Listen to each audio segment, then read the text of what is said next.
Hey, I'm Kat, mom of three and founder of Ritual, the company setting a new standard in the supplement industry.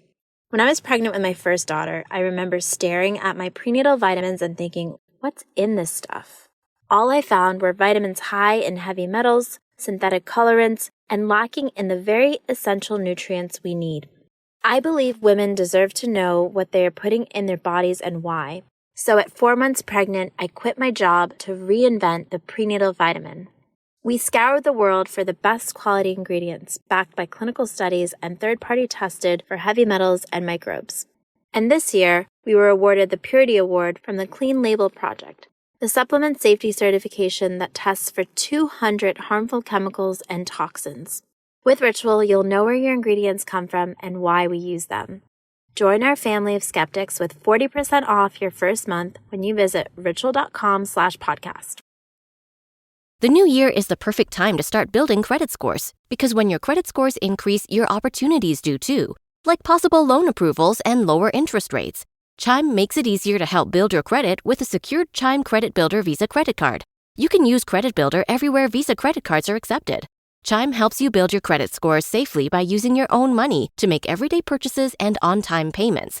To apply, just open a Chime checking account with a $200 qualifying direct deposit. And don't stress, there's no annual fee or credit check required to apply and get started. Start building your credit history and finding new opportunities with a secured Chime Credit Builder Visa credit card. Get started today at chime.com/build. That's chime.com/build. The Chime Credit Builder Visa credit card is issued by the Bancorp Bank N.A. or Stride Bank N.A. members FDIC. Late payment may negatively impact your credit score. Results may vary.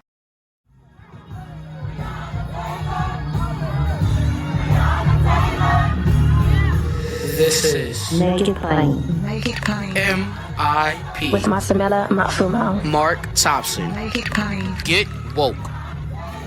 Ladies and gentlemen, it's that most wonderful time of the month. Chad Stone, Chief Economist of the Center on Budget and Policy Priorities, joins us this time every month to talk about the jobs report.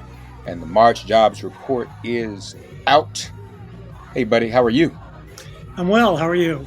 Just fine. And of course, you all may choose to follow along with Chad's epic thread at ChadCBPP to see what's going on. So this was a pretty strong jobs report once again. Yes, it was. So there were 431,000 jobs added in March, and I wrote it up wrong in my first tweet. The revisions were for January and February that added 95,000 more. So over 500,000 jobs. That from where we were last month, with revisions plus the 431K. So that's good. And the last time we had a bad jobs report, i.e. that we didn't see an increase of really good magnitude, was December of 2021. No, of 2020. What am I saying? So we've had really good jobs reports. And it's a good thing because we had a really big jobs hole we had to climb out of, and we're really getting pretty close to out of it. There's still 1.6 million jobs down from where we were just before the recession in February 2020. But and it's not just payroll employment, which we're just talking about, but most of the indicators are good. Unemployment rates down, labor force participation, people who are coming back into the labor force, either working or looking for work, has been started to inch up. It had been flat for a very long time, but that's starting to inch up. Share of the population with a job is better. So it's really a good jobs report. And you also highlight, Chad, how much the relief legislation has been key to the jobs recovery, right? That's right. So we have relief legislation that started back with the CARES Act in March of 2020, and that was really helped people out a lot who were suffering, because that's when we had really big job losses, and it produced a really pretty fast partial recovery. In just a few months, we got back about half of the losses. And then we didn't do anything for a while. And as 2020 went along, the job losses, the job gains slowed. But then at the end of 2020, we got another round of stimulus, and we put the unemployment benefits back. And then in March of 2021, we got the American Rescue Plan, and that has been those pieces of legislation not only have helped people to weather what was really a severe storm, but also has got us back as close as we are now to fully recovered, much faster than the recovery from the Great Recession. What happened then was we had a nice sized stimulus package in 2009, but then we didn't do anything after that, or we did hardly anything after that, and we had a very long recovery, the longest ever, but it took a real long time to get back as close to where we were. This time, we're back almost where we were already. You point out in the piece, and again, follow at Chad CBPP, what happened during the pandemic. There was more federal help than there was during the Great Recession. Absolutely. And so that made a difference. And let's not gloss over this reality. I mean, we were facing poverty, hunger, probably even homelessness if there had not been that help, right? I mean, I think that, we might take for granted some of this, and maybe some of us listening may not have been in that position, but a lot of people were on the verge of destitution if something had not happened, right? Oh, that's right. I mean, very large numbers of people were saved from financial and humanitarian disaster by the relief, by unemployment insurance, by moratoriums on rent increases, by a whole range of things. The stimulus checks, which went to the broadest group of people ever that we've delivered stimulus checks to. We really worked hard to get it to people who wouldn't normally file a tax return, who are generally the lowest, people with the least resources, and a lot of them got stimulus checks. So yep. So that certainly made a difference. And Chad links to the story at the website, the Center on Budget website, and it just chronicles, a whole list of what happened and the difference that it made, providing cash payments to individuals regardless of whether they filed taxes or not, expanding unemployment coverage to a broader group of workers, including part-time, self-employed folks, making the full child tax credit available to the lowest income children, providing uninterrupted health insurance, national paid leave policy, still some gaps there, emergency school meal replacement program, federal eviction prevention, child care providers got help, got shored up, fiscal aid to cities, counties, tribal governments. So this was important, and the response. And folks, don't take that for granted. I know we're nonpartisan during this hour, but I'm just going to say this. See, I don't know if other folk would have done that. Chad didn't see that. I'm just saying. I didn't name any names, but you all fill in the blanks later on. You'll get that in the car on the way home. All right. So I don't know if that would have happened quite that way. So here's the other thing, and we've always talked about the categories of employment. Job gains in March in leisure, hospitality, professional and business services, retail, trade, and manufacturing. These were categories that were hard hit, especially leisure and hospitality. Something tells me leisure and hospitality cumulatively is probably going to continue to close a lot of the gap, right? Oh yeah, there's a gap that still needs to be closed, but the gap was huge back in April of 2020, and it's still 1.5 million leisure and hospitality jobs down from where we were just before the recession hit. But we've been closing the gap. even in leisure and hospitality. That's important. As you mentioned, you alluded to this, the labor force participation rate is up by 0.1 percentage point. That's 1/10 of a percentage point. The share of the population with a job is up by 2/10 of a percentage point. This is going up. And then the actual unemployment rate has dipped somewhat. For whites, it was 3.4% in February of 2022, 3.2% in March of 2022. Now, again, folks, if we go back to February 2020, everything was lower for everybody. So it was 3% for whites in February of 2020. For the Asian population, 2.5% unemployment in February of 20, 3.6% in February of 22, 2.8% unemployment in March of 22. Those numbers are going down. The Hispanic population, 4.4% in February of 20, 4.9% in February of 22, 4.2% in March of 22. And then last but not least, the African American community, and there's still that pesky, relentless number that it doubles usually the white unemployment.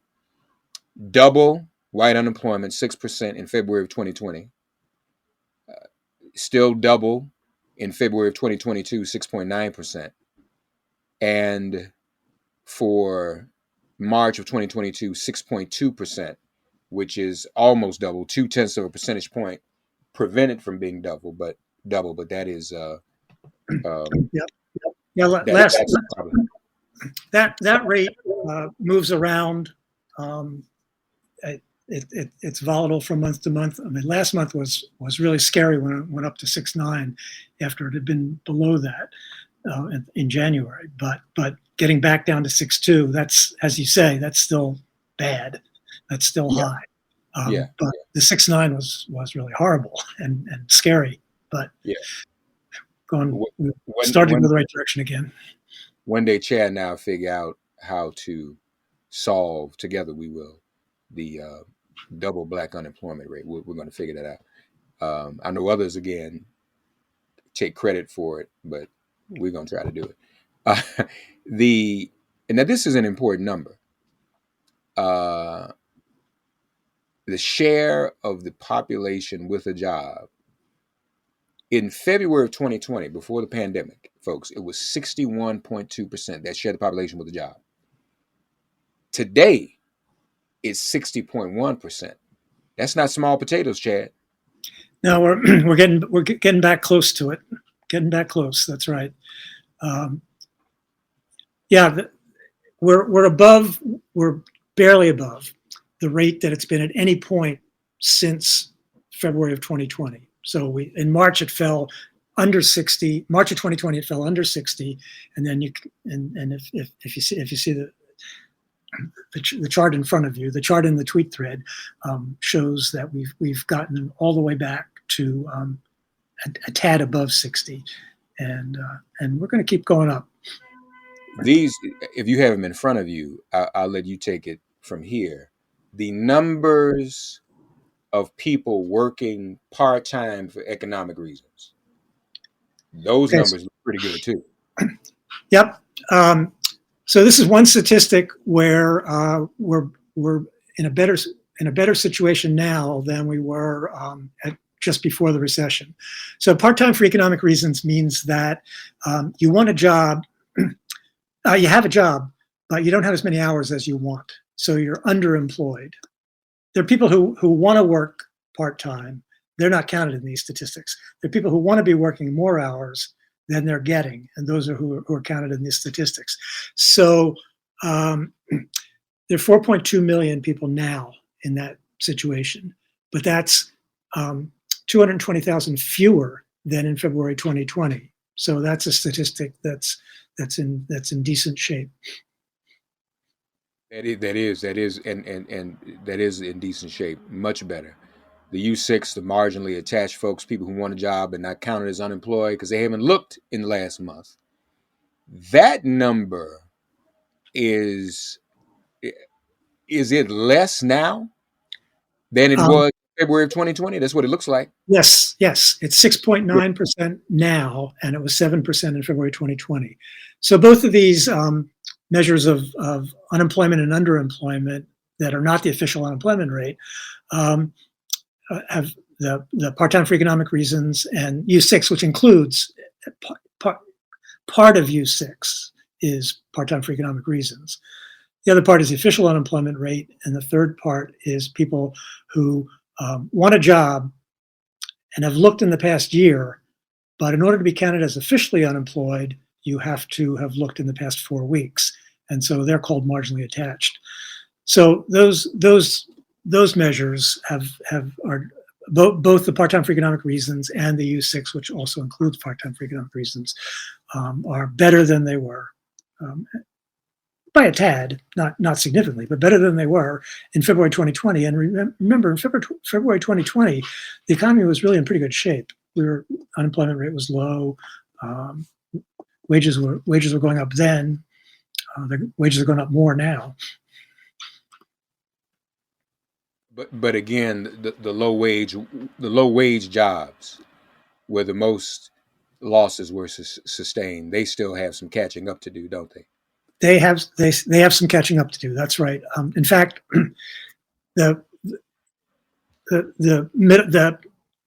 did this analysis at CBPP where we ranked industries by the average wage, and then we ranked them by the average wage, and then we divided them up into roughly equal sized groups according to the number of workers in the bottom third according to wage, the middle third according to wage, and the highest wage third.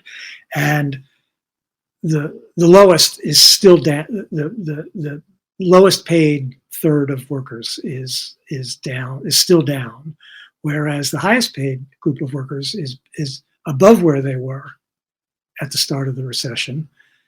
And so the losses by the bottom third are more than 100% of the total losses, because there are these gains by the richest third, and the middle third has pretty small losses. So yeah, the bottom third still has a ways to go, but in this tweet thread I put in a chart that shows the whole time series of the job losses. And it shows that they're just really, really huge losses in April of 2020 for the bottom third of workers. They've gotten a lot of them back, but they're the worst off among the groups still. Still have some coming back to do. More MIP right after this. All right, state and local jobs. Half, 49% of the almost 750,000 state and local government job losses since February 2020 are in the education sector. Right. So was any ground gained in March? Well, we've gained some ground in the past few months because it used to be that that state and local education jobs were the bulk of the state and local losses, and the state and local losses were close to 1 million. So we've seen improvements both in the total number of state and local losses, but it's still a number, 728,000, and the education component is down to half, but that's still 360,000. Yeah. Also, Black women still suffering the disproportionate percentage of job losses. Was any of this made? Was there any ground made at all in March when it came to Black women unemployment? Not significant. It's I mean, again, just like every statistic we talk about, things are awful, awful, awful in April of 2020, and they're a lot better now, but we're not back. And so Black women are still down 2% in jobs from where they were in February of 2020. And that's the biggest among any when you look at people by race and ethnicity and sex. Black women are doing worse, and they've done worse. They've done worse over most of the expansion. In the recession back in 2020, Hispanic women did poorly. In fact, did worse. In part because of the big hit to leisure and hospitality. Now there's been improvement in leisure and hospitality, in this particular month, Hispanic women are actually above where they were. So are Hispanic men, but Black women stand out because so many groups have already risen above where they were in February 2020, just before the recession. This is important too, folks. Since February 2020, in terms of recovery, Black men in that subcategory of African Americans and everybody else, this is race and gender, folks. Chad, it looks like Black men are up 4.4% since February 2020. That's right. Now these particular data are for adults 20 and over. 20 and over. Okay. Yeah. Okay. But yes, that's right. Black women are still down negative 2.0%. As a matter of fact, looks like everyone, white men, white women, Hispanic men and women, Asian men and women, have increased since February 2020. Black women are still in the negative category. Yeah, and white women, interestingly, in the statistics. I'm sorry, you're right. White women too. Yeah, negative 1.6. Black women negative 2.0. That's interesting. Yeah, and what's true across the board is that women, except for the Asian population, women have not done as well as men, or they've done worse than men. I mean, Hispanic women are up, but nowhere near as much as Hispanic men. And as we've been saying, Black women are down, white women are down, but Asian women are up better than Asian men. You mentioned the age piece too. Prime age, share the population 25 to 54 with a job, and that breaks down in terms of race as well. Does it not? Yes. So in February 2020, which was a really good labor market, Black prime age workers, age 25 to 54, in both the Black community and the Hispanic community had a lower share of the population were with a job compared to white. In April 2020, they were all down, but Black and Hispanic were down. Populations were down more. And now March of 22, when we've climbed back a lot, it's still the case that the share of the population with a job is lower, just like the unemployment rate situation. The share of the population with a job is lower for the Black population and the Hispanic population than it is for the white population. Yeah. And then we have the education issue. So those with a bachelor's degree have recovered above February 2020. Yep. But if those who don't have a bachelor's still haven't caught up to February 2020, right? That's right. Yeah. Workers without a bachelor's degree have experienced the largest job losses. So, in general, not a bad report, but we've still got a ways to go. You and I did this during the recession. or you did it, and I kind of piggybacked off of it because you're the economist. I'm clearly not. Uh, You're the A student. Thank you, man. Thank you. That mean you don't know what that means. You know my history. Um, might need you to tweet that out or call some people and let them know how far I've come. But can you even put a number? We had a number during the recession we try to live up to every month. Are you able to do that in this situation? Can we say how many more months, what a regular number needs to be to get back to February 2020, if not beyond? Yeah, we really need to get beyond, because there's been population growth, and so the labor force, the potential labor force, potential employment is larger now than it was 2 years ago. And so we have to get above where we were in February 2020 to be back to truly full employment, high employment economy. Well, 500,000 jobs a month. We're down, what did I say, 1.6 million. So to get back to February 2020, three more months, like we just a little higher than what we had, 530 or something like that. I mean, if we get between 500 and 550,000 a month, in 3 months we'll be back there. But we won't be where we need to be yet. We still have to catch up to the rising full employment number based on population growth.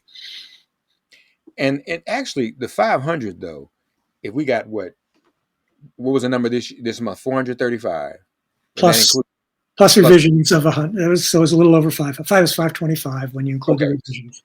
So that's not far fetched, and it would seem. Well, let me see. I don't know. We always talk about the holidays, but what about summer? Is that the summer present an opportunity for there to be more job growth? Seems to me it would, especially in leisure and hospitality. Right, but the data that we look at are seasonally adjusted. In other words, they're not the actual count of jobs. We know that there's going to be more jobs in the summer, and so the way that the number gets calculated on a seasonally adjusted basis is to say, okay, how many above what you would normally expect in the summer have we gotten? And that's to catch the actual trend, rather than just every summer looks like that. So yeah, there'll be jobs created in the summer for sure. Well, there'll be jobs starting to be created pretty soon to get ready for the summer. Okay. But the seasonal adjustment is a tricky thing. But it's so that you can sort out what's different. What's the trend independent of normal seasonal variation? And so if you have 500,000, suppose in June you normally get a bump of I don't know, 600. Suppose that you get a bump of 500,000 normally because of the summer job hiring and things like that. You would have to actually have 1 million jobs created, so that when you take out the seasonal adjustment of what you get every summer on average, 500,000 above that is what you need. But we could get that, because the economy is still creating jobs and is still recovering, and there's still people to come back into the labor force. Labor force has people are less concerned about the virus coming back to work, but they're still concerned. And as we said, leisure and hospitality industries are still way down. So there's room for growth. This year we've had I don't have the number in front of me, but I think the average has been 526,000 jobs a month for the first 3 months of this year, and that's been pretty steady. So I think we can certainly look forward to that on average. Folks, follow the thread for yourselves. Get smart like me. at Chad CBPP for Center on Budget and Policy Priorities. Also, go to centeronbudget.org. Always appreciate this monthly report, Chad. These are great job numbers, man, that you're able to report. You should run for president. President already is taking credit for them, as every president does. When things are good, presidents take, and of course, presidents get more credit than they deserve and more blame than they deserve. But that's politics.